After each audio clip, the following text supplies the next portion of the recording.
Hey, what's up? What's going on?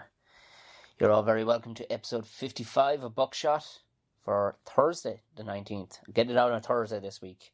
You're all very welcome. I'm recording this on Wednesday because we are heading off to a weekend away. We're staying in a hobbit house, of all things. I have no fucking idea where, but it's for the wedding anniversary. Those avid listeners of the podcast will remember I did one, I think, from the actual... Yeah, I did. From the honeymoon last year. So, we're heading away for the weekend. No gigs this weekend. No fuck it. Well, I say that, but on Sunday, which is the actual day of the anniversary, doing a couple hours work, which is kind of good crack work anyway. It's going to be in house in Limerick for the Heineken Rugby Club European semi-final with Munster. And fucking hell, Par or fucking Racing 92. There you are. There you are. You're all very welcome. Anybody new? Welcome aboard. Join the gang. Meet everybody. Say hello. There's some canapes in the corner there. And work away. You're grand. This is this is the weekly podcast. I'm fucking just in the door, and I said I'd just get it done. Because it's fucking bananas. You know yourself. You're just going away for a weekend. And it's like, 7 million things to be fucking make sure to be done. Because, fucking hell, there's just a ton of things going on with fucking work-wise, and you just be replying to emails and what. I don't want to do it just for one weekend. Just fuck off for one weekend and do nothing. But I said, there's no way I'm not getting my podcast out to my lovely people, I was going to say fans. Fuck that noise. To my family of podcast listeners. Of course, if you're new to it, new to listening in, you just stumbled upon it because we've had a couple of class kind of places. We've a couple of mad places showing up on the old top cities downloads. Fucking hell! Like I tell you, Panorama City in California. I don't know who's out there, lads, but you're more than welcome. You're more than welcome. Well, this place is turning up in Jesus. I've never been to. The usual suspects are showing up: Belfast, Dublin, Cork, Tipperary, Limerick, and Galway, and all the rest of it. But there's quite a few showing up in bizarre places, bizarre to us anyway. Like what was the fucking place? Gone with the Wind, not Gone with the Wind. Jesus Christ Almighty, Casablanca, fucking Casablanca. Is there Irish people in Casablanca? Wouldn't mightn't be an Irish person. Might be just somebody randomly listening to it. Why not? Good on you. Fair play. If you want to follow me on anything else, just go for it. On Instagram, and Facebook, and on Twitter, Tom O'Mahony Comedy, and you'll find my fucking big fat head there. Also, you can follow at Buckshot on Twitter to follow the actual podcast if you just want to get direct feeds and don't want to listen to anything. Because I just basically just about put up podcast stuff on that.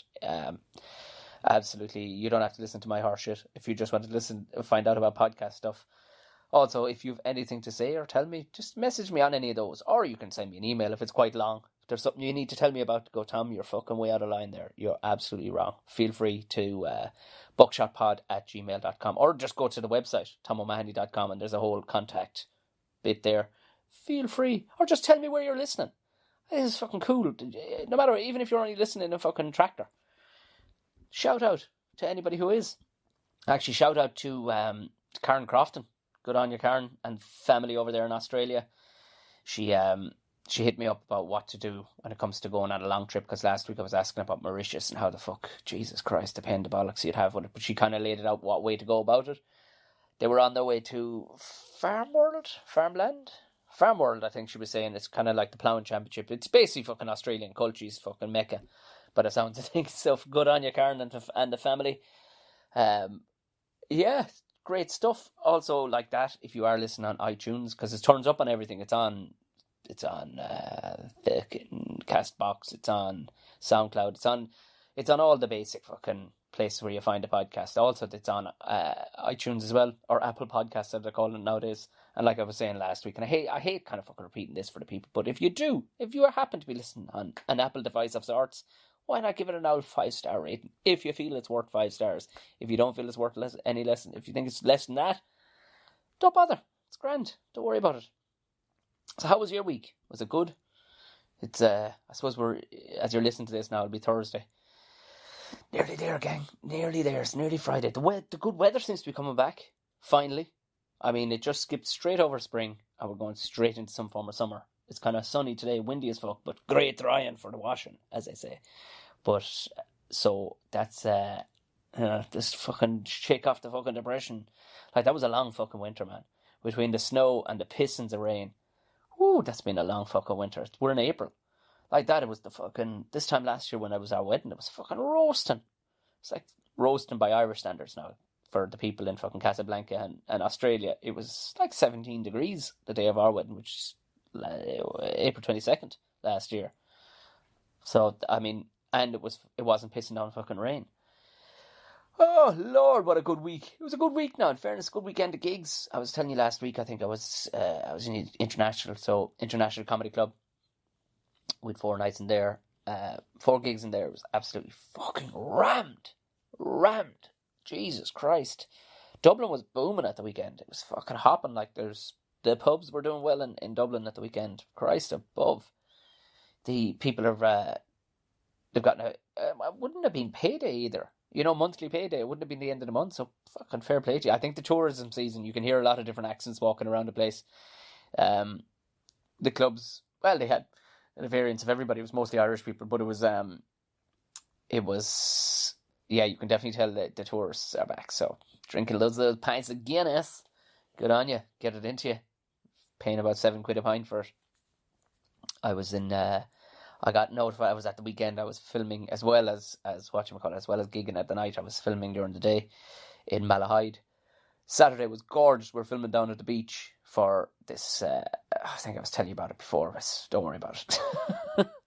But we're filming kind of a short version of Castaway, and it worked out perfect. It's gorgeous weather. Of course, we're filming a short version of The Field the following day, and you know what? It was apt. It pissed down fucking rain on us. It's been a while now since I got fucking drenched to the bone, but it was actually good fucking crack. And it was only on the Sunday I was kind of notified by somebody that was from Hairy Baby T-shirts about Coachella was on this weekend.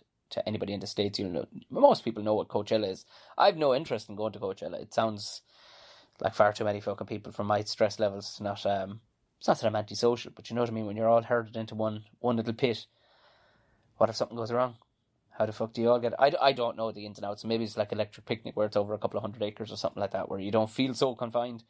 But I did a thing a couple of years ago where I just put up... It was very simplistic. 2 buses alongside each other. Coachella. That was it. That was what I wrote under the 2 buses. And to anybody who doesn't speak Irish, Ella, the word Ella means another, basically. You know what I mean? So you'd have love Ella, which like, so that's like a love means hand, one hand, another hand. So it'd be coach Ella, coach, another coach. Listen to me, giving all sorts of fucking Jesus Christ. I didn't realise I was giving an education on this one, but anyway. I got a tip off, and he made me a T-shirt back then saying it, because a couple of times Hairy Baby T-shirts, Hairy Baby tees, if you haven't seen them, they're fucking brilliant. Just look up the website. They're fucking, and this is no way in sponsorship, but his stuff is absolutely brilliant, and he's made a couple for me down through the years of just funny memes, funny silly things that I've said on social media, and he's like, can I make you a T-shirt for that? It's like, yeah, of course you can, and I'll wear it next time on the old telly or something. And I was made aware that 1 or 2 people had kind of lifted that joke, and it happened last year as well. Like her.ie lifted the joke as well, and in fairness to him, he was quite quick to slap him down and go, no, that was Tom O'Mahony there that came up with that. So I mean, I don't get overly stressed if people are, or maybe just it's just total coincidence that people come up with the very same thing. And the very same picture and everything. Maybe.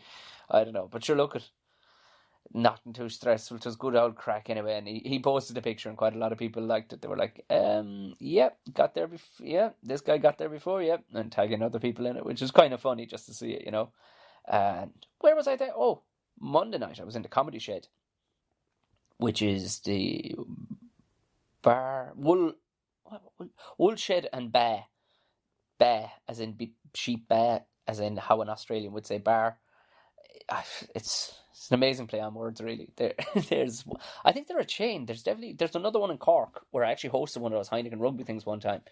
They're kind of sports bars essentially, but every Monday night it's a good old one. It's free in, sponsored by Foster's. G'day. I'm not sponsored by Foster's. The gig is. It's good. It was a great gig. It was actually good crack. I got to see Christine. Bollocks. I don't know her surname. Was it Christine? I'd be very rude now, but she was a very sound woman. Good. She's starting brand new to comedy. Starting out, she's going to be good. She stays on the same track. Her stuff is very funny. She did a bit about fucking nuns on sex education. It was very, very funny. Very obscure stuff. I liked it. I was Connor Drum was on as well. Good old Connor. He's over in the UK. I met his girlfriend, who's a far more successful comedian than he is. As he said that through gritted teeth. She's a very nice girl, Naomi. And then Joe Dowling was hosting. Good old Joe. If you haven't met Joe, or if you don't know of Joe, Joe is the most howy Dublin fella you've ever met. There's times I'm convinced he's putting on the accent. And then the show was closed by the very long-standing comedian Al Lubell, who's over doing a bit of a mini tour of Ireland. This guy's geeked on everything from Conan to fucking Letterman to he's open for fucking you name it. He's worked with everybody. This guy, not lovely fella, very very good, great comedian. So I stayed in and watched him. He was a good old fucking crack. And even though I think it was Karen that was giving me the heads up to give the old dog a trim yourself. I'm not going to go at the dog. The dog is still in fucking wild mode. So you know what I mean. Called up your man. He showed up and he was all over the shop on Monday. He was supposed to come. His fucking van broke down or something. I don't know, some shit. But he turned up yesterday morning and did it. Do you know what? It was fucking perfect because I didn't have to go anywhere till 10. He was there at 9. He'd still be done in an hour. Lovely job. No picking up the dog. No going back after fucking 6 hours. He had the dog job done. Great fucking job done. In 1 hour. It was fucking dynamite. Dog looks like $1 million. Tidy as fuck. If you want to see the haircut, have a look at my Instagram. Dog looked just tidy. Fucking tidy, because she jumps into fucking ditches when you go on the walks. So this time she doesn't have any straggly hair hanging off her to be covered in fucking shite and everything else that she gets fucking stuck in. So I think a couple of months' time I'll be calling that fella back again. Oh, and the dose of fuck Jesus Christ, if anybody listening has a property in South Dublin that they want to fucking rent me, just message me straight away. I desperately we're renting short term here. That's a lovely spot, but it's only for the short term. But we're trying to find a fucking place. Jesus Christ, I mean, nothing but fucking weirdos. Oh my God. Like, I'm being harsh. But some people just aren't good with people and whatnot. Or estate agents. You mean fucking estate agents are just fucking weirdos. And you're like, why are you being so fucking weird, man? You're trying to flog this fucking house to me. Why are you being so weird? Not only that, but I mean, it's, the houses aren't fit for purpose either. So if anybody knows of anything, hit me up. I won't keep you too much longer. Like I said, we're going to stay. I wasn't joking when I said we're going to stay in a Hobbit house this weekend. Can't fucking wait to see what that's about. I think it might be quite fucking back to the roots. I think they have a barbecue and stuff, so I'm gonna fucking just check that out and see can I get a fucking. I'm gonna make some videos and stuff like that. I'll put it up on Instagram, but I am actually gonna make a video.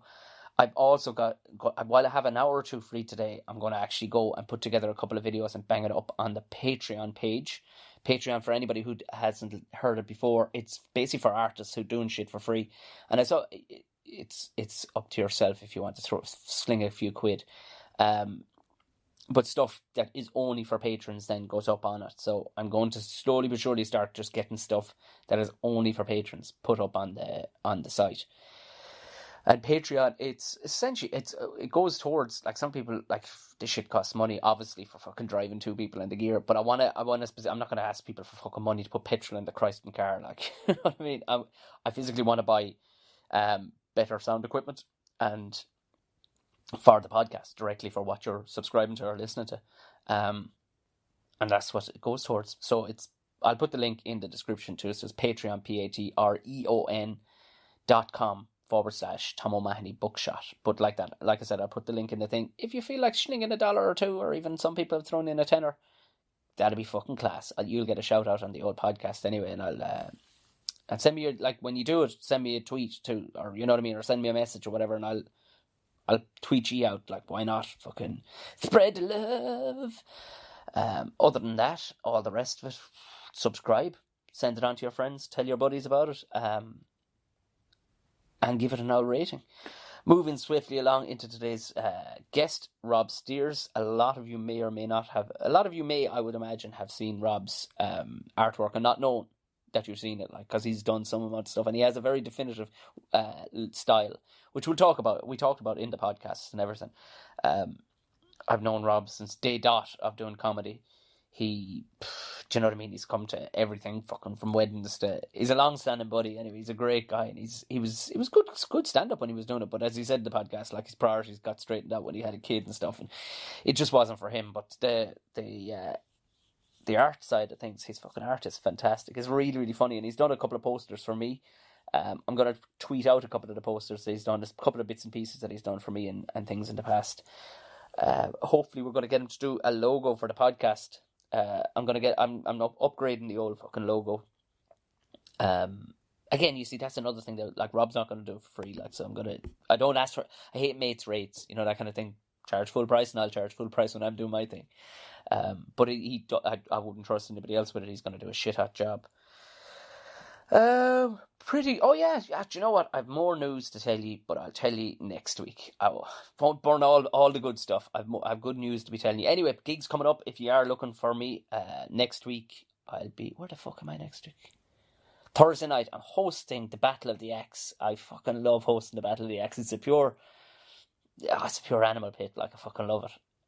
That's in the upstairs in Halfpenny Bridge Inn, and I'll be there at the same venue, but a different club name, on the Wednesday night. I'll be headlining Unhinged Comedy Club on Wednesday night. After that, my brain is frazzled. I can't honestly tell you. But this weekend, if you are in around Limerick and you fancy watching the rugby, and I'm not sure which rugby legend, it's quite possibly going to be Eddie O'Sullivan again. I'll be in House Limerick, which is kind of a swanky bar where last year we did the photo shoot for the press launch for the Panto. I'll be in there from whatever time the match is kicking off. I think it's about 3:00. Again, I'll put it up on social media platforms, so give a follow to those and all the rest of it. Rob Stears, one of my very good friends, fantastic artist. Again, I'll put his link to his stuff. Have a fucking gander. It's very, very fun, his art. So for now, go crazy and enjoy the fantastic Rob Stears.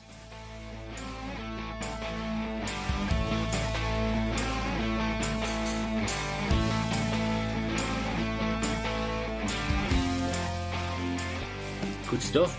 We're away to the races. How good are them bickies? I had no idea. I just picked them up because they were the most fanciest looking. Caramel and pecan biscuits. This is how you start a professional podcast. Start eating biscuits. Into the fucking. I think people do like the sound of eating. Yes, they do. They do. People have messaged me saying, "Tom, open mouth top up, please." Yeah, big slurpy pot of tea. We're here in tea right beside the mic. That's a good idea. We're here in the residence of Rob Stears, eating bickies and drinking tea. Like two heading for middle-aged married men should be. Yeah. On a what day is today? Tuesday. Had to guess there. One day just melts into the other, doesn't it? No, it's the bin went out today, so it's Tuesday. That's how I know. If I look out and there's bins all over the road, I go, it's been a hurricane or it's Tuesday. And it's funny, isn't it? Like, your young lad is up at his granny's today, or the last day I was here. It's just, we were talking about it, it's just a constant negotiation, isn't it? Oh yeah, I couldn't have had him here. Well, I could have had him here when we were doing this, but... I just would have had to bring loads of chocolate. That would be the worst thing you could do. Oh yeah. You might as well give him cocaine. No, you just have to stick on Netflix and stick him in front of it. He'll come in. How long would Netflix keep him idle for? With a packet of biscuits open here, he'd be in every 5 minutes. Would he? But I put on a movie there. I had some work to do yesterday. Put on a DVD, and he only came in the once, and he'd seen it before. Yeah. What's hot at the minute? It was Moana. Oh yeah, with The Rock. Yeah, I'm trying to wean him off Lego Batman because he keeps doing Will Arnett's voice. And he's running around. I'm Batman. And the problem is that he's seen it about 3 or 4 times. Yeah. So I've seen it about 2 or 3 times. No, 3 or 4. But he's probably seen it more than that. But Anne hasn't seen it yet. And because the weekend we do things. Yeah. During the week, I can stick on a DVD. So she hasn't seen a movie. So every now and again, he comes in and says weird stuff to her. This morning he said, there's this scene, and you haven't seen Lego Batman, you know kids, you haven't seen Lego Batman. No. There's a scene... It's supposedly very good. It's actually brilliant. It's one of the better Batman films. It's that... Can't be better than, like, the one with Arnold Schwarzenegger, no? Where he played Mr. Freeze. It's slightly less colourful than that. Okay. But it's better. They even referenced the Dark Knight at one point, where the Joker is talking about his next scheme, and someone said, "Is it going to be better than the one with the two boats?" He's like, "Of course it'll be better than that one." But that was a stupid story. That, but he does this scene where the Joker, he thinks that him and Batman have a relationship. Yeah. And once Batman hears this, Batman doesn't want to have relationships with anyone, and he says to the Joker, "I don't need you. I don't need anyone. You mean nothing to me." And Adam has been saying that to us all week. Wow. Right. Now, his mother hasn't seen the film. So she has no reference of where it's come from. hasn't seen the film, so this morning he comes into the room. She had to ring a priest. He Maybe jumps into the bed. I need an old priest and a young priest. And he's like, hey, Daddy, what? I don't need you. It's like, all right, okay, here we go with this. Brilliant. Yeah. Brilliant. I wish he'd say that to me when it's time to wipe his arse, though. Daddy, I don't need you. Good. I don't want to wipe it. You wipe it yourself. Yeah. Oh, Daddy, that's a milestone I can't wait for. Okay, yeah. I was actually talking to somebody at the weekend in Malahide, and she was saying, like, she's in her early 40s, and she had her kids early, so they can actually look after themselves, like. She got married very young, and she as How well. old are they? She's in her maybe mid-40s. How are the kids? Like 14. Oh, that's too long. I'm not waiting for that. Like, do you know what I mean? But she was just saying, like, she was down in the restaurant the other night having a couple of drinks with her husband, and like a fella that they'd be friendly with, he'd only be a couple of years younger, and he's going around with a toddler. And she's like, sucker. Yeah. Mine's at home, fucking minding the other two. I was in a taxi once, and the driver was 3-4 years older than me. And he looked younger than me. Right. And it's taxi driving for you, so you just keeps no stress. No stress whatsoever. Like. And those beaded seats. Yeah, well I've heard that. But he we were talking about our kids, and he says his are 21. What? Yeah, 21, and the youngest is 19. The youngest has gone into college. The eldest has his job and his. Well, fuck me. I was like, so that's like you're done. He's like, yep, I'm finished. That's me done. I was like, but I'm only starting. He was like, yeah, I know, you poor fucker. What age did he have the kid at? I'd say he was as old as his youngest kid. I'd say he was 18, 19, I think it was. So, I mean, yeah, it's all great and good, like, to be in your 40s or whatever and going, yay, they're all raised, but at the same time you're going, where did my 20s go? If I had a kid when I was 19, the poor child, I couldn't look after myself. No. Be better off being raised by wolves. So, no, in that respect, you know, that thing of like people going, oh, you know, mine are all finished and you're only starting, or vice versa. Yeah, but I enjoyed my 20s. Well, it's it's like somebody said, like somebody was saying to me when we were having Adam, you know, when's the right time? And I was like, the right time is the right time for you. There's no it's true. It's not like buying a house where, you know, if you buy it at the wrong time, you're going to lose 150 grand. You're going to lose money on a kid anyway. Oh, God, yeah. Unless they're one of those really class Asian kids, you know, that can do like, you know, they can write a concerto at age 4. If somebody's going to create an app when they're 12 and make, buy you a Ferrari, like, just to keep you sweet. Yeah. When did we first meet? Because it was through, you were doing stand-up at the time. I was, yeah. Can you remember? I was trying to think driving up here. It was like, where the... 2009 was my first gig. That was the first gig. First gig was in the International in April 2009. But I would have met you a few gigs in, then after that, I'd say. Yeah, it must have been in around there, was it? Yeah. 2010. It was April 2009. So probably I'd say I had to have run into you before 2010 then. Surely. At the time, I would have only been doing International, Halfpenny. Do you remember the one underneath the Oak on Dame Street? Oh, jeez, what was it? Was it called The Underground, no? That was it. Yeah, The Underground, yeah. I did that a few times. Which is grand. Yeah, no, I think I did it once. It was horrific. It was horrible. Yeah. There was about 3 people there and about 7 comedians sitting at the back. Yeah, I remember at one stage there was, I was there, and for some reason it was a full room, or fullish, as full as that room ever was anyway. And there was a guy doing the worst. Yeah, I mean, you talk about how things are today. Like, he was doing the worst, most misogynistic, awful shit. Nobody was laughing.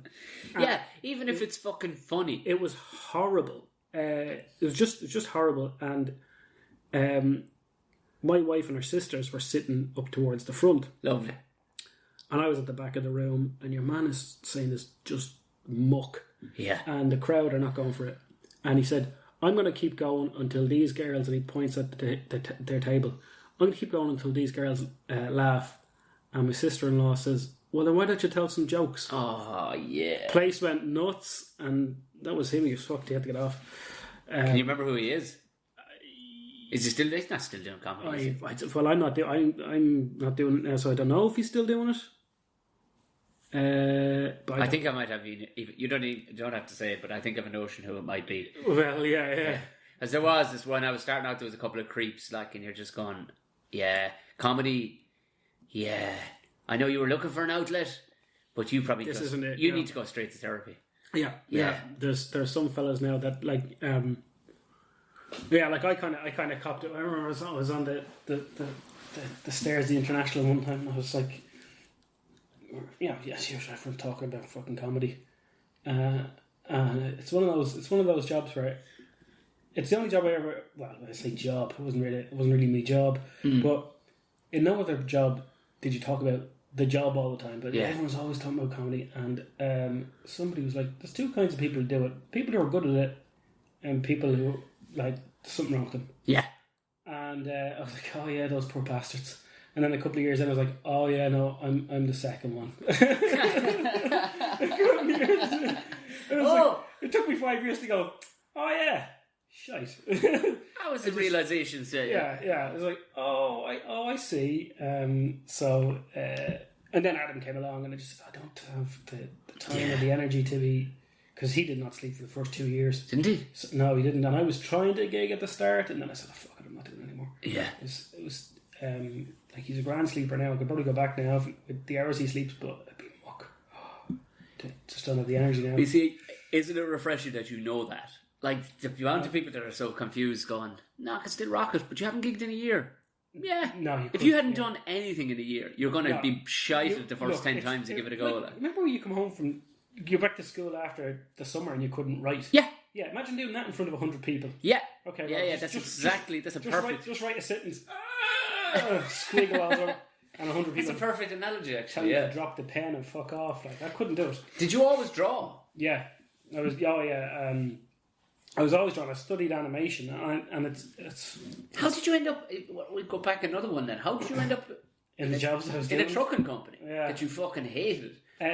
What happened was I was studying animation and I did like a 1-year course, and then after that there was it split. It was either traditional hand-drawn animation or computer animation. Yeah. And I thought to myself, well, computer animation is where the business is going to be. Where that's so I better do that. And I got into that, and I was in it a year. I'd say even less than a year. I was like, oh man, I'm shit at this. I can't do this at all. This is computers. This is not. Yeah, I was not good at it. And I said, look, I'll see how the second year goes. And it was still brutal. But I knew my dad would kill me if I dropped out of college. Yeah. Just try and scrape it. And I scraped I think it was a diploma course. I scraped a cert. And that's not for me. I can't do it. So then I was like, get a job. And at the time I was working part-time in a cinema, and they were like, we want you to apply for the management positions. And I went home and told my father, and he's like, you're not working in a cinema for the rest of your life. Go get a job in a bank or an office. So I got a job in an office and stayed there for 15 years. Well, not in that job, but stayed in that industry for 15 years. Yeah. It's not healthy. What was the worst? Because I remember talking to you about it when I was just finishing up what I was doing. I was going to give comedy an actual go. I'd been working in an office for the first time in my life. And I lasted about 9 months, like where all I wanted to do was just set fire to the whole place. At the time, I had tremendous patience for bullshit, so I did manage to stay there for a long time. But I remember you even kind of counselling me nearly on it. You were like, "Yeah, no, you're dead right. You're dead. I've been there over a fucking decade." Now I went through. You talk about stealing stationery. I must have went through half a ton of Post-its. Of course, that was the only upside to working. Yeah, I would sit there and I would draw cartoons on the Post-its, and I'd go home and sketch them out properly. And they were gaining a bit of traction online, and then it kind of coincided with me taking redundancy and another artist saying, "Do you know you could sell those prints in Jam Art Factory." Oh, is that how it came about? That somebody else kind of gave you a head? Because I definitely saw it going that way because of the traction that was happening. Oh no, there was another artist. I'm brutal at selling myself. Like there's another artist, and she said to me, her name's Fawn, and she does these lovely kind of animal prints and things, and she said, like, is her actual name Fawn? F-A-N. That's her name, and that's the name of the brand that she's lovely. Because it's very different than what I do now. I think it sounds very familiar. I was just trying to go through the file of facts in my head. I forget her surname now, but that's she does these lovely. You don't need a surname when your first name is Fawn. Yeah, I suppose. And her logo was a little fawn. A fawn, of course it is. Very nice. But so she said, you get on to Jam Art Factory there. Or I think she actually said they're in Smithfield, are they? No, they're in Temple Bar and Patrick Street. Right. So they get a lot of tourists in, and so she actually, I think she contacted them herself and sent them some of my images, which is just as well, because if she'd got me to do fair play to her, I probably wouldn't have done it. Because at the time I was like, no one wants to see my stuff, and they got onto me and they're like, yeah, we're like this, get us a heap of prints and cards and whatever else you got, and I've been selling with them for a few years now. We got a wedding card shirt. Oh yeah, a cousin of mine ordered a wedding card from you for us. Oh, did they? Yeah, all right. That's the wedding card. I've a few more wedding cards now designed this year. I've been very bad at coming up with new card designs because I got busy. Like I did what do you call it? I did an ad campaign for the EBS and one on Post, like their online ads, their Facebook things. I got busy with those, and then soon after I did those.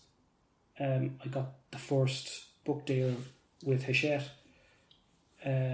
Publishing for the While of My Mum. They wanted to do something for the Mother's Day market and all that. So I spent I don't know a few months working on the first one. Yeah, and then that almost rolled into the second one. Then so a few months working on that one. So it's only now the last few months where I've started trying to come up with new card designs and new print designs, but I never know what's going to. Did you do? What am I imagining? Did you do one for Donald Vaughan? No.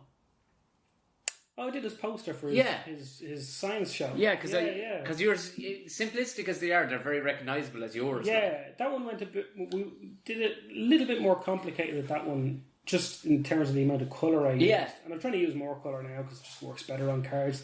But his show was he wanted it to be like a combination of science and magic. Kid science, so kind of, if I remember, it's like a scientist character. He's holding up something, isn't he? He's got a test tube, but he's waving around like a magic wand, and there's sparks and stuff. Yeah, we did basically a cross between like a science lab and a witch's cauldron. Or, something like that. It was that was a nice one. I actually haven't seen his show. I've seen clips of it online, but I haven't gone to see them yet. Although my son's at the age now where he'd enjoy that, so might see if he's. Yeah, it's apparently class. His science show. Yeah. And who else have you done it for then? Because you did one. I did a poster for you. You did a poster from. Well, that was completely different to what you normally do. Yeah, see, because that's the thing I used to do very that one. That was for bring on the apocalypse, wasn't it? Yeah, people love that. Crossbow and armor and stuff. Yeah, I used to do complicated stuff like that, and then I don't know what it is. I think because I was, like I say, sketching on the Post-its in work when I was supposed to be doing my job, I did real simple characters. Yeah. And people just seem to like that. Yeah. You know, They're cute though, isn't I don't it? give them a mouth or a nose. Yeah, they're cute. Yeah. So, so you have to get all the expression across in the eyes, which, like, you talk about making hard work for yourself. I was like, if I just gave this thing a smile, or a mouth, it could smile or it could frown. Yeah. And now I got to do it all with the eyes, and it comes across. But I think because I make them so blank like that, yeah, I get a load of the comments I always see on Facebook is people going, "This is me." That's that's so you. And I think if I made them look, if I give them too much detail, they couldn't do that. If they're blank, you can superimpose your own. Yeah. Like, fair play to you. You know? gave me. No. You put me in great shape actually in that post you did for me that time. I was ripped in that thing. It's fucking class. Yeah, it was real 90s X-Men. Well, people loved the poster that time, but has there been any temptation to do one of like? Did you do one of Michael D? Am I imagining it? Michael D. Higgins, because he's custom built for your fucking style. I didn't. Because in fact, you'd almost have to do nothing to him. Yeah, just yeah. You think just glasses, the hair at the side of the head, you're done. No, I didn't. Did I? Yeah, you should do a bunch of politicians with their token ones, like Leo with his socks. Yeah, he only lives up the road. Does he? He's in an apartment. They always talk about him on the news, saying that he lives in the what did they call it? I remember hearing on the news once it was like the leafy suburb of Castleknock. He lives in he lives up by the train station there, right? In the same apartment building that I used to live in. To anybody who's listening who isn't from Ireland, this is our Prime Minister. Yeah, the Prime Minister, right, lives beside the train station where I used to, and this is completely unrelated to him, but just that car park is a noted dogging spot. I knew you were going to say that. I fucking knew you were going to say that. It's right beside. So he lives in this apartment block. God, of all the places to have a dogging spot. Yeah, but there's guards all over there now. And I remember I was driving up to the train station one day. I was dropping my wife off at the train station. I said, "There's a lot of guards around lately," and she said, "Yeah, well, ever since he became Taoiseach, there now has to be a guard." Oh, there does, of course, knocking around there. And I thought, well, actually, you know what? This is a good thing for the area. You've got the guards knocking around, keeps the scumbags down. That keeps the dogging out. Well, it keeps the criminal elements at bay. Let's say, right? And I thought that's brilliant. And then one night I was picking her up from the train station, and there was a big line of traffic. And I was like, I'm going to break the line and just drive down the wrong side of the road and tip into the. It was like 6 car lengths. Right. Six car lengths on the wrong side of the road and into the train station to collect her. And so I do that, and I'm sitting in the car, and Adam wants to get up the front and play with the steering wheel while I'm waiting for Anne. So he jumps up, but he's playing with the steering wheel, and he said, I'm sitting looking at my phone, and Adam goes, "Hello." And I said, "Hello." And then I get a knock on the window, and Adam's talking to a guard who's knocking at the window, and he's like, "Do you realise what you did coming in here?" I was like, "Oh, listen," and he's the pad out and the pen out. And I said, "Oh, listen, there's no excuse. I mean, I could tell you I was in a hurry. I could tell you I'm picking up my wife. I could tell you, look, I'm sorry. This, you got me." And the whole time, little 3-year-old on my lap is going, "Hello, hello," and the guard is going, "Hello," and eventually he just goes, "Oh, look," he puts the pad back and he puts the pen back. Quality. "Just so you know, your man lives here now, so I'm going to be," he said, "there's going to be a guard here every evening, and they won't all be as sound as me." And he waves goodbye to Adam and he walks off. I was like, if I hadn't had my son in that Not car, at all. I was getting Not at all. Because you have nothing going for you that he wants. No. Yeah. Like, bar you had a cute kid. Yeah. Saying hello. Yeah. Wow. Scared. I never thought about that, how a kid could get you out of fucking tickets and stuff like that. Yeah. Which if you think about it, was kind of irresponsible because I drove recklessly. Yeah. With a child in the car. Yeah. Now the child was strapped in. I let him in the front when I'd stopped. But if I was a guard and I was like, I'm getting this guy for reckless driving, and then I saw there was a kid in there, like, I am double getting him. You have been tempted, of course, to have to get the little stick men stickers on the back of the car. No, the baby on board sign is for paramedics. That's what I thought. But it's only just as I was coming up here, I just saw this car in front of us, and they had the full family, 3 kids, all named on the stickers and everything. You're like, wow. No. Wow, what the fuck are you doing, lad? No. And the other thing is, why... Why advertise it? But why advertise? But why put your kid's name? Chances are they're going to be one of your passwords. Well, one of your passwords, yeah. But the other thing is, if someone can call your kid by their name, yep, they're a little bit more trustworthy in the kid's eyes. There you go. Jeez, I didn't even think of that. The creepy side of it, yeah. Hey, little Tom. Little Tom goes off with him, you know? So, yeah, just... Now, I'm actually hypersensitive to that kind of stuff. It's probably never going to happen. Yeah. But, yeah. I mean, it didn't happen to you.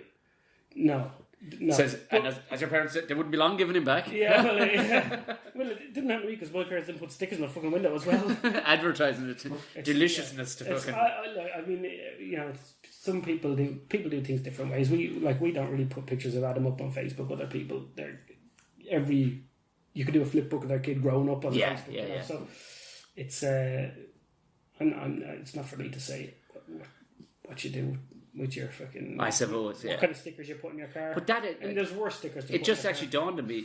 You could start flogging those, though. What, stickers in the car window? Of yours. Of your family. Like, of your... And there's a lot of people do it. Never thought... Yeah, maybe. Jesus, Rob, we are just brainstorming, fucking spitballing fucking ideas here. Yeah. Stick a patent at the end of this, will you? Yeah. I never really thought of that. Because loads of people do it. It's only I've started to copy it, and this the first one I saw today was the one with. Normally, it's just the stick figures of the family. That's it. These people had the Intel symbol with kids inside. Oh, I've seen that one. That's funny. Kind of. He was in the garden. There was there was absolutely no mystery. This was an Opel Zafira, fucking 7-seater family car. There's definitely kids inside. There's definitely kids inside. You know, I was only talking to we were saying this at home there recently. We know somebody who is having. They're expecting twins. I think it's twins, which will be their fifth and sixth kid. I think. Jesus. Right. Something like that. We're talking about somebody who had someone who had 7 or 8 kids, and I was like, thought that shit was gone out of fashion. Like, legally, there's no vehicle you can get that you can put them all in, unless you get a minibus. And then you got to get a HGV license. Then you get the 2 adults in the car. Right, a 7-seater won't cut it. If you've got 6 kids, well, you've got to go for the VW Transporter. There's no two ways about it. That or a transit van. Yeah. I was like, why would you have beyond the regular automotive? Yeah. You know, I mean, kids are expensive enough to begin with. Then you go, well, now I've got to get... Do they get to a point where they start paying for themselves in any form? Like, if you had 13 of them, you're getting, say, 13 child benefits or whatever. Oh, that's not going to... Would it break down? You know, what I'm saying is like buying in bulk. It's like... You know what I mean? Well, I mean, the only thing with buying in bulk is storage. Yeah. Right? I've only done 1 kid. He's got his own room. Yeah. Right? If you have 13 kids... Like, for instance, right, kitchen rolls, we both buy them and just mash them up into that press. Yeah. Right? So if you've 13 kids, you're going to mash them in somewhere. And unless you're making a fortune. Well, there's no way 13 kids are going to get the same amount. There's going to be a few wild ones, isn't there? Like, because you can't keep an eye on all of them. Like. The only time it starts to pay off is when they're all working and it's your birthday. Suppose, yeah. 13 kids, chipping in 50 quid a head. Yeah, but that's provided they don't have a shite sense of fucking purchasing, you know what I mean? 13 fucking pairs of socks. Sound. Yeah. Do you know, because I mean, fucking hell. I knew a few families that had over 10 kids when we were growing up, but I can't think of anybody who was more than like 2 nowadays. And this is going to sound bad, right? But, like... I love the bad stuff. Do you love them all the same? If you've No. If you've 10 kids... There's nobody has that in you. You have your favourite... Yeah. 2 others. You couldn't. Apparently, I heard that... and I'd love to know... I'm a desperate man for reading these things and then forgetting where I read them. But there was a study done. Mm-hmm. Statistically, the eldest child is the favourite. Right. I don't know why that is. There was reasons given. But statistically, the eldest is the favourite. If you've 10, 12 kids, Yeah. But they're, like one particular family I'm thinking of, I think they had over a dozen anyway. And like there was ones at the top of the tree who barely knew the ones at the bottom of the tree because there was like 20 years between 20 odd years and they were out to fucking work or gone to England fucking working and stuff. So that's exactly the story I heard at the weekend there. Two fellas. They were brothers, and the youngest brother hadn't met the eldest brother. Right. The eldest brother was off to New York, working in New York before he came along. Fucking hell. And the first time he met his older brother was when he went to study in New York, and his brother put him up. So the mother rang and said, "Listen, your brother's coming to stay with you. He's studying in New York. Which one? Oh, you don't know him." Okay. Oh my god. Yeah. That's weird. Yeah. Jeez, yeah, you can't even think about that concept. Still put him up though. Yeah. I'm not having a stranger in my house. Handy though, wouldn't it? Like, you know what I mean? If there's Jesus, yeah. And then of course you see years ago people were gone at 16. Do you know what I mean? You're gone. You're a fucking man. Get out and work. You know what I mean? Where would you send your kids now? So you can't afford to rent anywhere. No. There's no jobs. There's no rent. There's nothing. Oh no, everything is grand outside of Dublin. Trust me, everything is fine outside of Dublin. Dublin is fucking... There's an outside of Dublin? I know, Rob. It's right. Oh, I've seen it on Ear to the Ground. Yeah, that's it. Looks like a lovely place. I'll go someday. That's Out There Be Dragons. Yeah. But it's honest. I was talking with ourselves brother. Now he's doing a bit of a recce around Europe at the minute. I think he's going to plan a move to Germany but he was saying like he could do the very same job in Cork at half the rent. Half the rent. That's half the fucking rent. Yeah. The exact same job, get paid the exact same amount of money. Yeah. And that applies to an awful lot of stuff. Like, yeah. Do you know what I mean? There's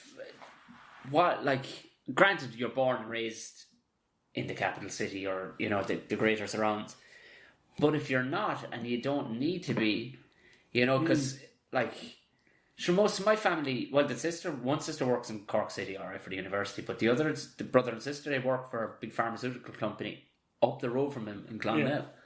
And there must be a place in the country though where there's nothing. Oh don't get me wrong.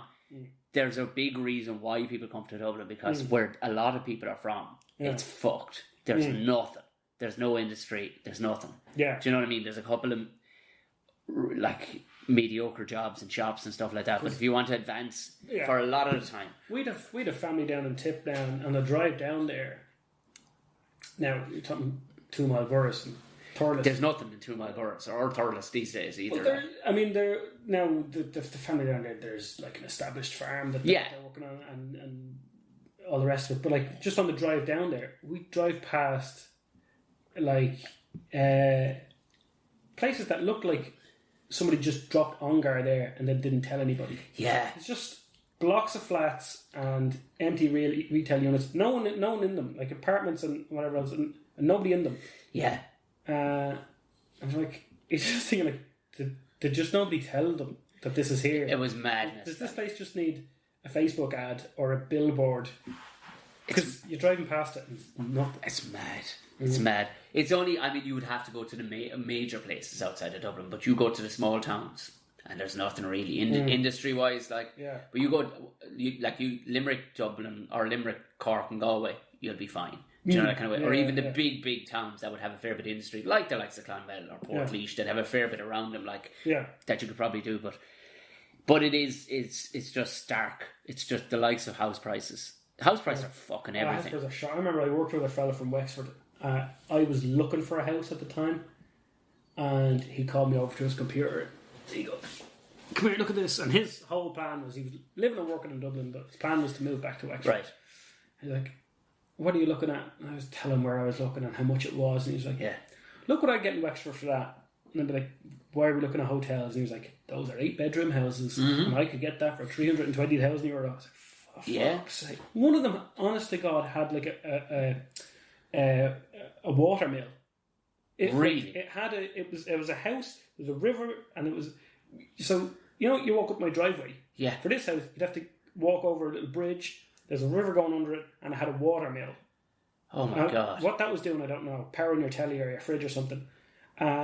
this house had 7 bedrooms, God knows how many bathrooms. It was absolutely massive, and the asking price was under 400,000. Jesus Christ! Now this was 5 years ago. Let's say more than 5 years ago. 5 years ago. And but like, he was like, for what you're looking to spend in Dublin, Yeah, I could get. oh, it's terrifying. I was in Malahide at the weekend, like in some of the houses that were filming in around and stuff like that. I was just asking, what are we talking here? Well, the house was gorgeous, like they were really well finished and stuff like that. But like one fellow was saying, it's 2.3 million fucking euro house. Like, and you're going 2.3 million, like, and this is me coming from a building background. What you could fucking build for 2.3 million? Yeah, like we're talking fucking underground car parks still, you know what I mean? Like what you could do yourself if you knew what to do. Yeah. But even still, like for what you could get, even 30 miles out, 20 miles out, like, but they were just adamant. And I was talking to the guy who owned the house and his wife, and they both worked in Dublin. Yeah. And both of them needed their cars most days. Now they take the dart the odd day. But if you need your car driving out of someplace, like, this is the mad side of it, was out of Malahide. Be prepared. You're going to be an hour and 45 minutes each way. Oh yeah, my brother lives in Malahide, and he's rented an apartment there. It's one road in, one road out. Like it's just and a country road. Like it's not. Yeah. Oh my god. The fucking madness. It's a nice little village there. Oh, it's a lovely spot. I've been down there drinking and having dinner a couple of times, and it is one of those towns where you can go. You're in this pub, you can walk across to the next pub. It's very like Kinsale in that sense. You know what I mean? It's got that cutesy kind of... It's lovely. But just expensive. It's ridiculous expensive. We're looking for a place now because we've moved back out of the country into the city. Like, and we're looking. Have you? Yeah. We're back now. We're back. We're short term renting at the minute, but we're looking for a place like fucking out Dean's Grange direction. Like, and you'd find them. Granted, they're expensive, but you'd find them, and boom, they're gone. Yeah. Sure, you saw the thing on the news up the road here. They weren't out queuing again, were they? People queuing. Queuing for 5 days. Is it? People queuing for 5 days. Oh my god! There was photographs of like people lined up outside 3 and 4 bedroom houses in Dublin 15. Nice houses, but nothing worth queuing for 5 days for. Well, what's worth queuing for 5 days? Well, depends on if people think it's worth it. It must be worth it. Now, I heard a fellow being interviewed on the radio who bought one of the houses. He'd queued for the 5 days, and he sounded shook. Like he sounded like he'd just come out of a war zone, and he was one of the winners. Like he got he got the house. Oh man! And he was just, you could hear him in his voice. He's like he was out there running.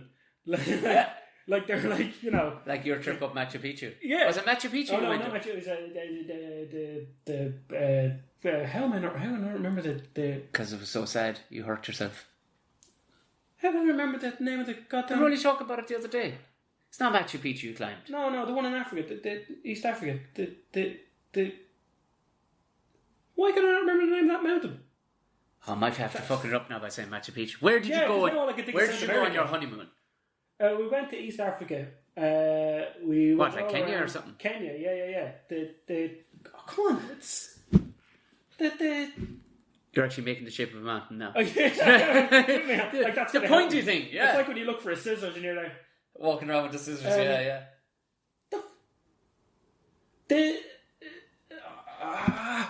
Right, start telling me the story and it'll come to you. Because you went on your honeymoon. Your wife made a show you because... Now, we're not, we don't do sports or whatever else, right? So, we did a boot camp before we went on honeymoon. Sounds like some crap. Yeah, or before we got married, we did the boot camp. And actually, I'm one of those people I don't like exercise or running around in it, but when I start doing it, I like it, right? Yeah. It's obviously... The idea of it is horrible, that drug that...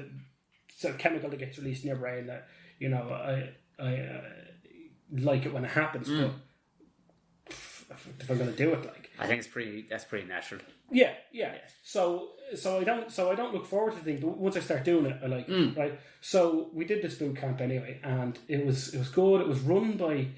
Did you have to do the boot camp before going on holidays? No, we just said we would because we knew we were going to be doing. There was a couple of things we were going to do. We were going to do a gorilla trek, where you go through the jungle for on the back of a gorilla.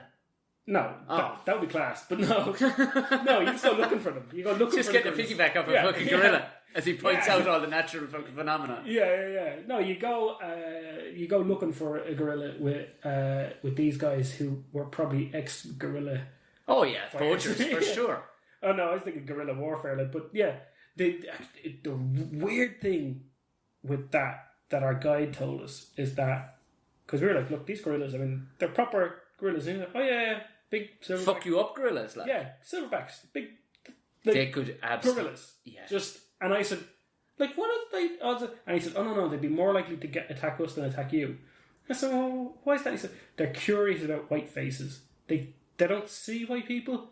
Oh, they were black lads. They were alright. Yeah, well, right, the guides are local guides. Of course, yeah. And the gorillas are gorillas, and so they're like, look, here's the thing.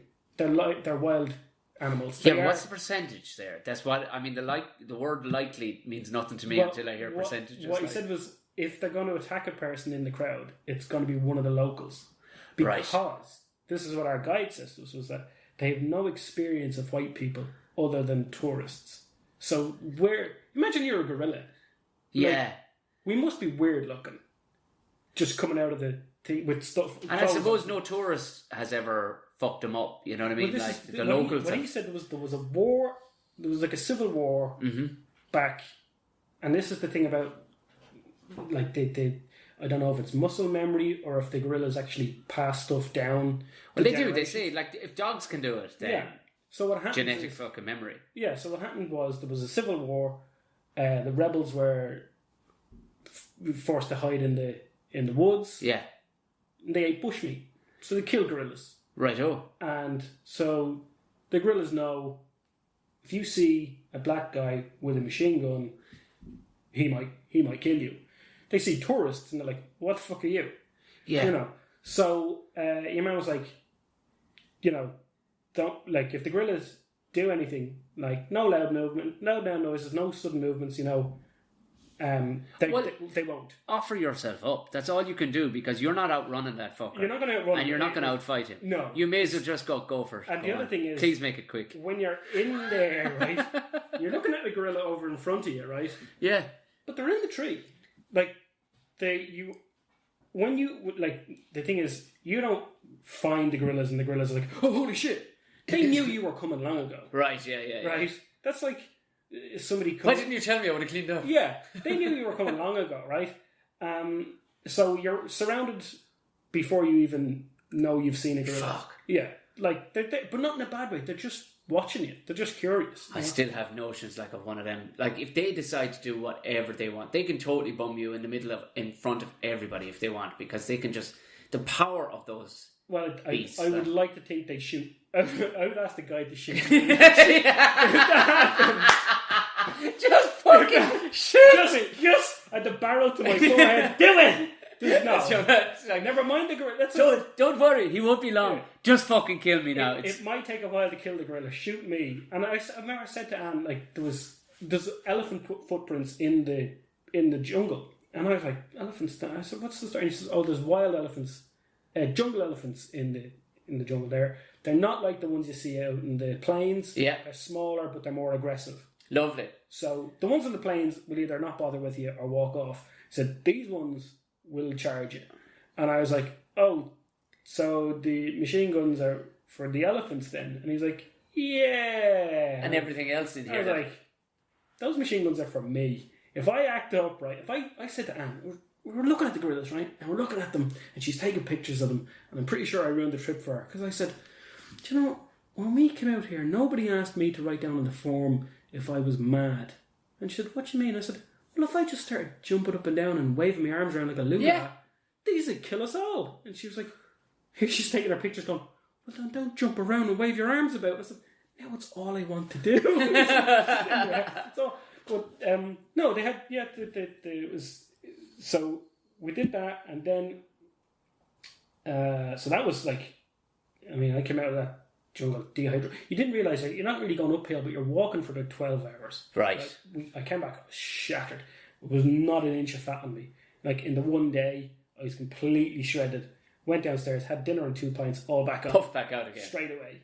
And I know a doctor who said to me after, she's a friend of ours, she said, I told her about it, and she was like, yeah, you were chronically dehydrated. Fuck. It was like that scene in Spider-Man where, he gets bitten, in the first one with Tobey Maguire, he gets bitten by the spider, he goes to bed, and he wakes up, and he's all six-pack, like, yeah. It was, I think, the only time in my life I've ever seen my six-pack. Apparently, like, if somebody was telling me, we all have one, they're just under fat. Yeah. There was nothing left on me. And then it went straight back on and stayed on to this day. if anything, it's gained. It's gotten better. But then we so we did that one. Then a few days later, we did the trip up the mountain. It's not coming to me. It's What? I can't remember the name of the mountain. Do you want me to Google it? Is it going to try? Yeah. And I never Google anything. I never Google anything on this podcast. But the fact that it's integral to the story. It's driving me mental now, and it's going to be so. So where did you do a boot camp here? Was it? Yeah, it was in the Phoenix Park, and it was. Did your man have a top knot that was teaching you? No, these guys were ex and current army. Okay, fair. Oh, right. Because I've seen a couple of right ball bags like. Kilimanjaro. For fuck's sake.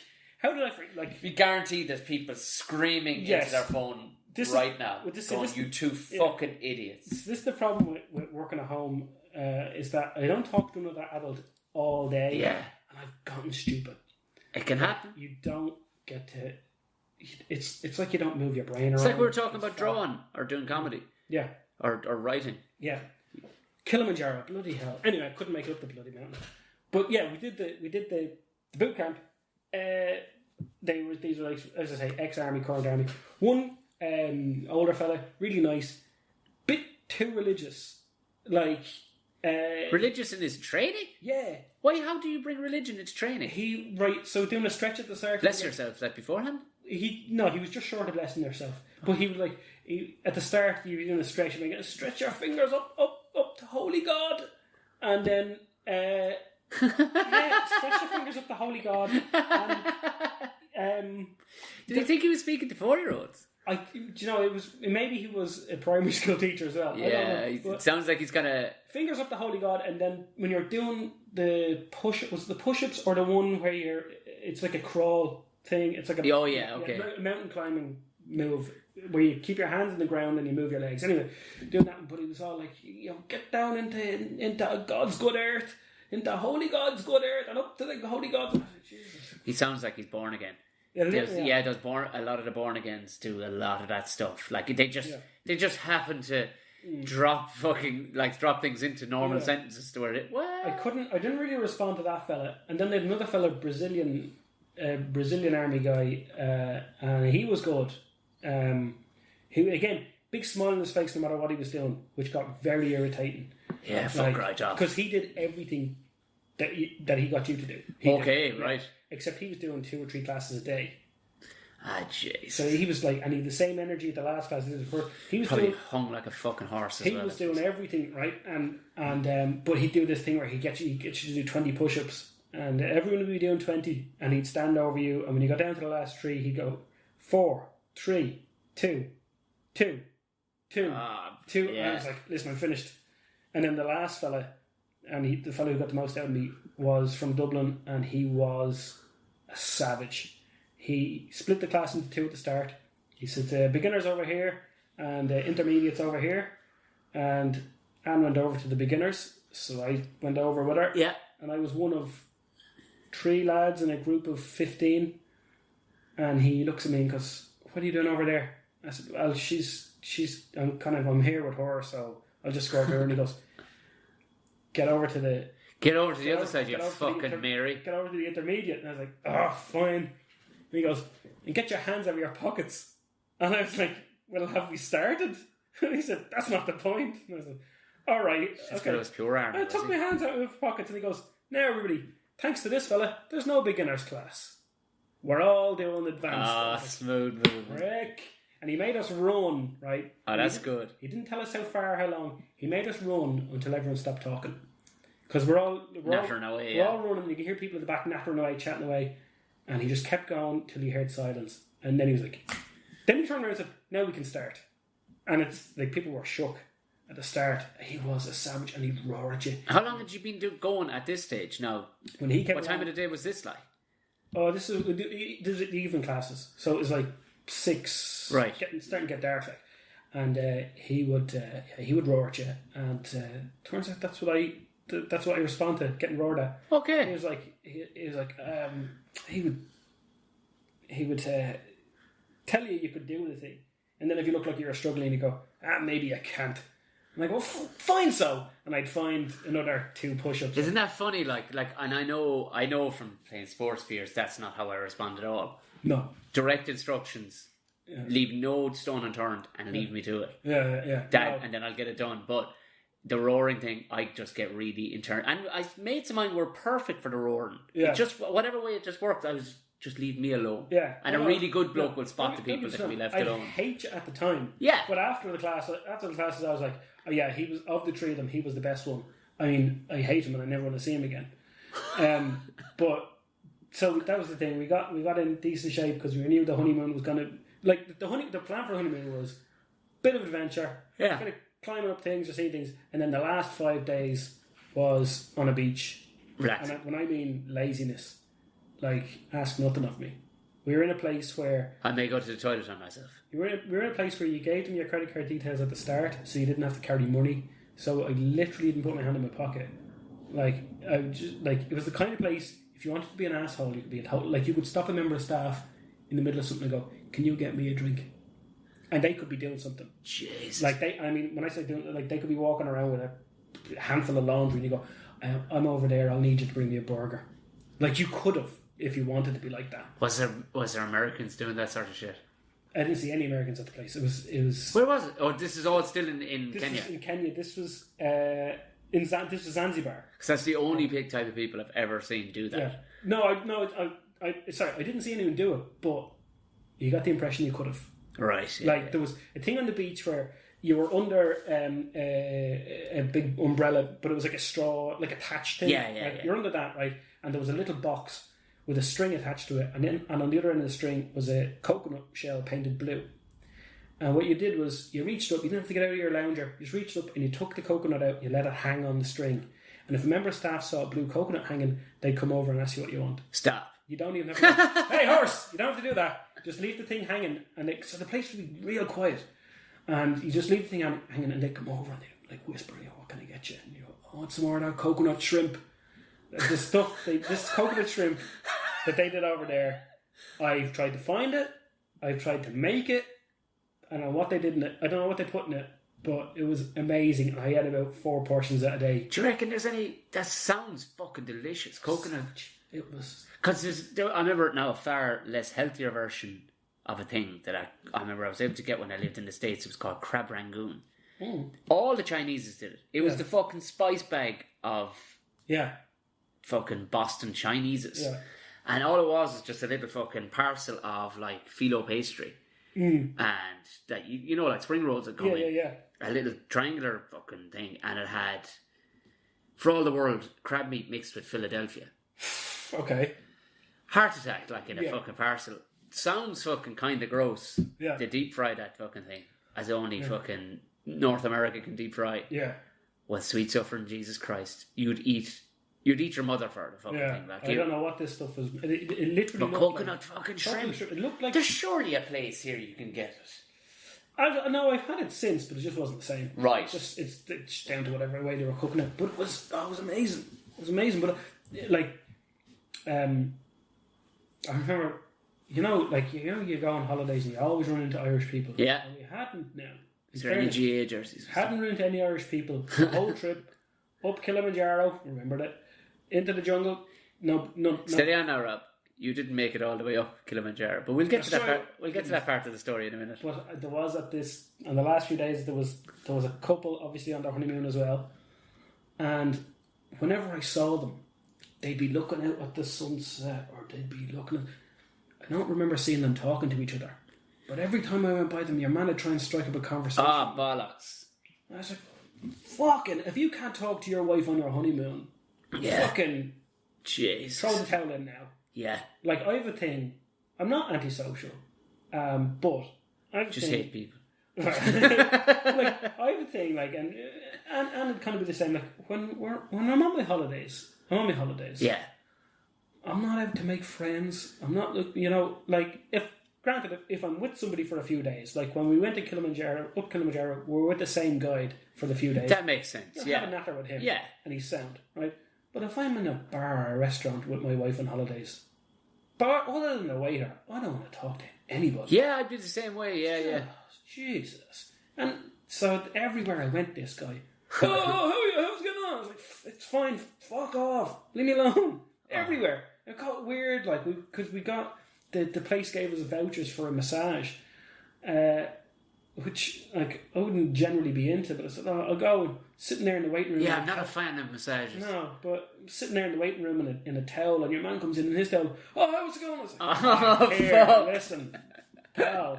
And like, it says, like, it's, please be silent in the waiting room. Namaste, bitches. This is the, Please be like, how's it going? Fuck off, go away. So it was all so neat. I was all stressed out then going in for the massage. Like, fucking guy. But yeah, it was nice. But yes, Kilimanjaro, tried it. I made it. How many days are you supposed to? Right. So there's a 3-day trek, a 5-day trek, and I think you can go to 7 days. And because we were 7 days is dragging the arse out of it, isn't it? Yeah. I think that might be wrong. Maybe 5 is the longest one. But we went for 3. Right. And what, like, see how far you can make it, or are you expected to get to the fucking summit? No, you're supposed to get up there, like. Right. So you go up however many kilometers, and then there's points, there's camps all along, and the camps get progressively worse. So the first camp, it's nice. There's these kind of log cabins in the shape of tents. Yeah. They're grand. That's good. And then the next place is maybe a little bit more shite. And now bear in mind the conditions are worse as well. So, like the first place we stopped off at, there was still trees, vegetation, and monkeys knocking around. Right. And then you go further up, and the further up you go, there's nothing growing, and you're above the clouds, and that's lovely and it's great and all. And then the last place we got to, you had to sign in. What? At the last base camp, at the last. How many fucking people are they expected to pass through that they? Well, the last. Okay, yeah. I think it's a health and safety. Yeah, it probably would be actually. Yeah. The last camp before the summit, you have to sign in, and I was getting, at that stage, I was getting altitude sickness. Not quite sickness, but I was getting fuzzy headed. Yeah.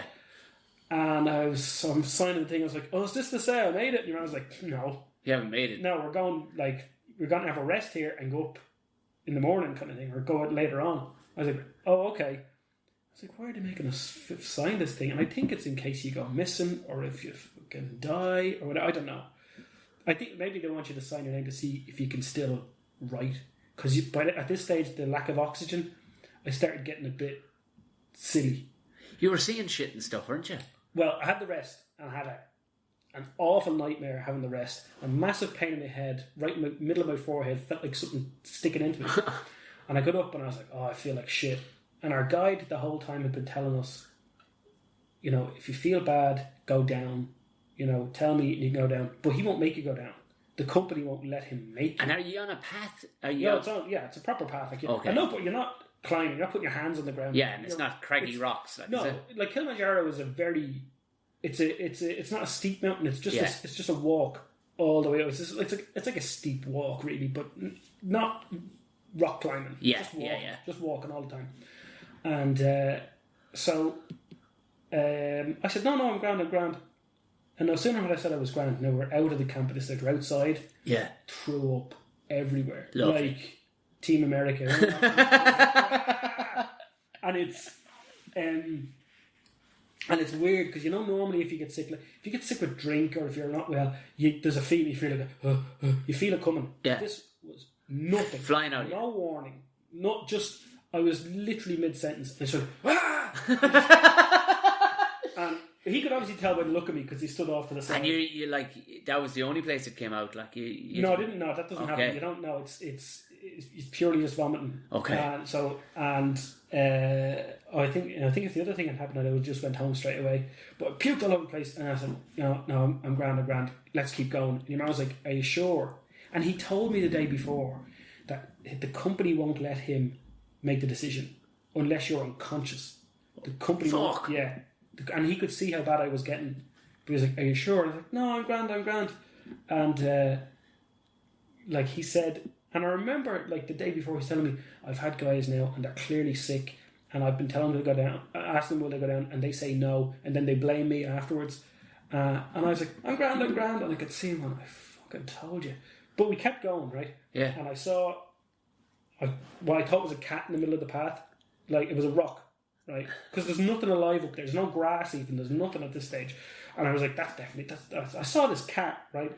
But the rational bit of my head was still on the go, going... It's a cat like sitting there smoking a fag or something, like, something outlandish. It was just a cat now. I can tell you exactly how it looked. Never like it was like a one of those what do they call them, tortoiseshell cats? You know? Oh yeah. I was like, yeah, that's a cat, and I was back in my head going, that's not a cat, that's a rock. Nothing's alive up here. And I started laughing, and your man goes, what? And I said, oh no, nothing. Just I thought that rock was a cat, and he goes, what?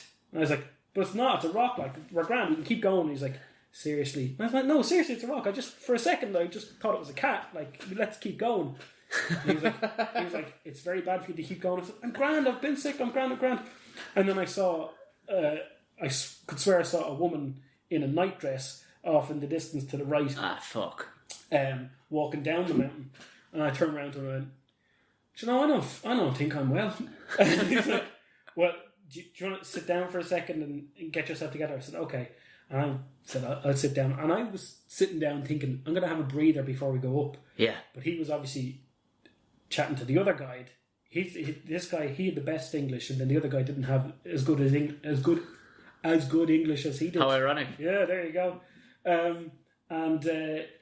He said to me, okay, how do you feel now? And I said, no, I'm good to go. And he said, oh, I thought you were going back down. I said, no, I was just having a rest before we go up. I just needed a break for a minute. He was like, you've been sitting on that rock for half an hour. Jesus Christ. Yeah. I was like, right, we go. So how far time-wise were you from the top, we'll say? I'd say another, probably going to get this wrong. It was maybe an hour or two. Oh, fuck. Yeah. And now that could be wrong. I'd ask Anne that, but it could have been just an hour or two. And now we'd agreed, right? And we'd agreed because I thought I was going to be the one who'd be all right. I said to Anne, listen, if you can't make it up the mountain, I won't go either. We go up together and we go down together. That's right. And I turned around to the guide and I was like, how far off are we? And he told me, and I said, will you take Anne up? And Anne said, no, I'll come down with you, And I said, okay. Smiling through her teeth. Yeah. And so we started going down, and the guide who didn't have as good English was huge, big, huge, muscly guy. So the head guide said to him, listen, you walk down with Rob, you walk down with me, in case I fell over he could pick me up, And so your man is walking down with Anne. I could hear them chatting away behind us, and my guy isn't talking to me. We're walking in silence for about 10 minutes, and he goes, is she your wife? And I said, yeah, we just got married there. She would have made it. I was like, oh, yeah, all right.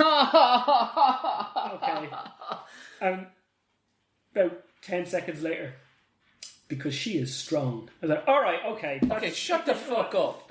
Who's paying your wages? No, you're just being hurtful. But it was, it was, he was right. She would have made it up. For some reason, I thought Anne did power on up and just said... No, she didn't know. But she had the capability, basically. She tells me she doesn't hold it against me. She totally does. I'll be on my deathbed one day and she'll go, I'll have Anne on the podcast. I made it up that fucking mountain. I'll have Anne on the podcast. Guarantee Anne doesn't forget the name of that mountain. No, yeah, I see it. That's probably me blocking it out. Yeah, that's what it is. It's me blocking it out because one of my big failures. Yeah. Although if I blocked out all my failures, I'd have very little memory left. But the one thing I will say is coming down that mountain, I'd go for that feeling again. Because when you go from oxygen deprived to Oxygen rich. Oxygen rich. Oh Jesus! Like that is, it's amazing. It's like, it's kind of like being drunk, but without any of the heaviness of like 10 pints in you. It's like it took us 3 days to walk up, and within a half an hour of making the decision to walk back down, I felt like I could have run down the mountain. So that's why people wonder how the Kenyans win all these fucking win all these marathons. Of course they do. Yeah, the boys are training up there. They come down there like superheroes. Yeah, I was coming down and I was like, oh my god, I feel amazing. This is brilliant. So yeah, that did feel good. But yeah, were you busted for a few days after? So I mean, that's some haul to go up there for 3 days. Like we came down. Kilimanjaro was the last thing we did before. Let me get this right now. I think it's the last thing we did before we went to that Blue Coconut place. Yeah, to the Blue Coconut resort. And when we got there, I had like full beard. Everything was manky. And they gave us. I'll never forget. They gave us. You show up and like everyone's beautiful. Everyone's of course. Yeah. And we show up just down from a mountain, and they hand us hot towels, right? And did you start crying? First thing I did, that hot towel back of the neck. Oh, jeez. I went to hand it back to her. And you can just hang on to that there. You just throw that out. That's just, we don't even wash those. That's just throw that in the fire there. Oh my god, Jesus Christ! Yeah, you do. I could go feral very quickly. Like it was. Yeah. Yeah, I know. Just as quick within hours of being in that place. You're snapping your fingers looking for fucking. I was like, "Where's the soap?" yeah. Where's my coconut? What's going on? Yeah, shrimp. I broke the safe as soon as we got there. I went to put the passports things in the safe and I broke it. I don't know what I did with the safe. Turned the handle wrong. Did you break a safe? I don't know. Turned the handle wrong and the thing snapped. It must have been something. That's all the oxygen rich. You were gone superhuman. yeah. Just knocking over Wrenched the door off a safe. Shaking people's hands, breaking their fingers by accident. Well, whatever it is, I twisted it or whatever. I broke the thing and a little piece of plastic must have come off in the mechanism. It broke and I ran down. Listen, her safe is broken. And I didn't tell him. It's broken, The safe is broken. It's like something a child says. It broke. It was like that when I broke it. Yeah. And he said, "Oh, I'm very sorry. Listen, bring your stuff, your passports and whatever else down to me. I'll put them in the safe here in the office. Someone will be up and fix your safe, and it'll be all sorted by the time you're finished your dinner." So back up after dinner, all our stuff in our safe, new fixed safe, and little drinks and things on the house in there, and a little invitation to, would you like to come down and have canapes or some nonsense? Yes, but sundowners. Sundowners, yeah. There are two Africans walking around somewhere in Africa now called Rob Stears and Heffernan with perfect fucking Irish passports. God love them if they stole my identity. Somebody's into them for a lot of money. Ooh. So finish it up. Where can people find you? We were talking about your website. It is up, like your website and all the rest of it. It's up. I'm never not messing with it. But it's up. It's robstears.ie. Steers Stears. Yeah, it's our Instagram and Twitter. It's all Rob Stears or You really found it's a good name, like, isn't it, for when selling a brand under your name, like Rob Stears? There's not many of us, like there's not many of us. Yeah, you're a rare bovine breed. God bless you. I remember first time I booked a gig in the International, I gave Aidan Bishop my name on the phone. Yeah, and he was like, "Rob Stears, that's an actor's name." Like, well, I mean, I've got 7 minutes. Will that do? And it didn't. No. Smashing stuff, Rob. Thanks a million. No problem. Thanks, Tom.